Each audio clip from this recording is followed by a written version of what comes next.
Қайырлы күн. Бүгін қазақтың ұлттық тағамы бешбармақ дайындайтын боламыз.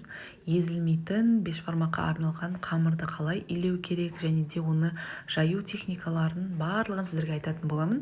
Видеоны соңына дейін қарап, каналымның дамуы үшін лайк басып, парақшама тіркелуді ұмытпаңыздар. Ең алдымен салқын суға осылай еттерімізді салып, отқа қоямыз. Дәміне қарай тұз салып, қайнағанын күтетін боламыз. Енді біз етіміз қайнап шыққанша қамыр илейміз. Жұмыртқаға біз 2 шай қасық тұз салып, жақсылап тұзы ерігенше араластырып аламыз. Одан кейін үстінен су құямыз. Оның үстінен електен өткізілген ұнды салып, қатты қамыр илейміз. Қамырды әбден илеуі қанғанша илегеніміз дұрыс, өйткені біздің қамырымыз сол кезде әдемі болып жайылады. Осылай илеп алғаннан кейін бетін жауып 10 минутқа қоя тұрамыз. Сосын тағы да алып, жақсылап осылай илейсіздер. Одан кейін қамырды теңдей екіге бөліп, 2 зуаланы дайындап қоямыз. Міне біздің қамырымыз осылай жылтыр әдемі болып иленіп шығады. Жаңағыдай айтқандай 2 зуалыға бөліп алып, тағы да осылай жылтыратып зуаланы дайындап қоямыз. Қамырымыз кішкене 10 минутқа тағы да қойып, одан кейін жаюды бастаймыз. Етіміз енді қайнап шығып жатқан уақытта негізінде көбігі шығады. Сол уақытта алып үлгеріңіздер. Мен негізі үлгермей қалдым. Сол кезде жақсы алынатын болады. Қамырымызды жаюға кірісеміз. Енді біз ұнымызды осылай екі жағынан сеуіп аламыз да қамырды видеодағыдай басып шығамыз.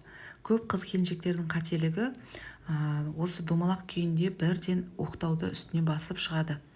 Бұлай өте ыңғайсыз, көптеген ұзақ уақытыңызды алады. Сондықтан тура видеодағыдай 2 қолымыздың көмегімен қамырымыздың барлық шетінен бір тегіс қылып басып шығамыз. Бұл біздің қамырымыздың одан әрі жұмсаруына, теп-тегіс жайылуына септігін тигізеді. Қамырымыздың бетіне ұн себе отырып, қамырымызды жаюға кірісеміз. Барлық техниканы сақтаймыз, сонда қамырымыз теп-тегіс болып жайылады. Тура видеодағыдай сағат бағытымен айналдыра отырып жайып шығамыз. Оқтауымыздың көмегімен тек бірінші шетін ғана басып, одан кейін ғана ортасына қарай түсетін боламыз. Қамырымыз оқтауға орауға ыңғайлы болған кезде ғана оқтауымызға орай отырып, тек қана 2 шетін баса отырып жайып шығамыз. Ортасына қарай қолды тигізбейміз. Егер де ортасына баса беретін болсаңыздар, ортасы жұқарып, шеті қалың болып шығады. Қамырымыздың 2 шетін ғана баса отырып, аса қатты күш салмай жайып шығамыз. Егер де күшті аса қатты салатын болсаңыздар, 2 шеті ирелеңдеп, юбканың етегі сияқты болып кетеді. Яғни қатпарлары көбейіп кетеді. Сондықтан аса қатты күшімізді салмай, білегіміздің аз ғана күшін салып жаямыз. Және де қыздар қамырды жаю барысында 2 аяқты тең басып тұрған абзалырақ, өйткені 2 аяғымыз тең басылып тұрған кезде 2 қолдың да күші теңдей болады. Бізде көбінде бір аяғымызды босатып, екінші аяғымызды қатты салмақ берген кезде қолымыздың да күші солай 2 түрлі болады. Сондықтан 2 аяғымызды нық баса отырып, 2 қолымызбен жайып шығамыз. Ұнымызды сепкеннен кейін бір тегіс барлық жеріне тиетіндей қылып жайып аламыз. Сосын қыздар ұнымызды міндетті түрде електен өткізіп алуымыздың себебі арасында тастары шығып жатады. Тұзымызды да толық ерітуіміздің себебі арасында тұзымыз ерімей қалса, осы кезде қамырымыздың ортасынан шығып, жыртылып кетуіне ықпалын тигізеді. Міне біздің қамырымыз жұқарып жатыр. Қамырымызды оқтауға толғатын уақытқа қарай ұн сеппейміз, тек қана сол қамырды илеп жая береміз. Қатты ұн сеуіп жіберетін болсаңыздар, сорпаларыңыз қоюланып кетеді. Мен бұл жерде ұнды сеуіп жатқан себебім, мен қамырды ертерек жайып қойдым. Сондықтан осылай арасына жабыспас үшін ұн сеуіп жайып жатырмын. Қамырдың жұқалығы ары кетсе 1 миллиметрдей болу керек. Газет оралатындай, аса қатты жұқа болып кетпесін. Ондай болса, ол қамырларыңыз езіліп кететін болады.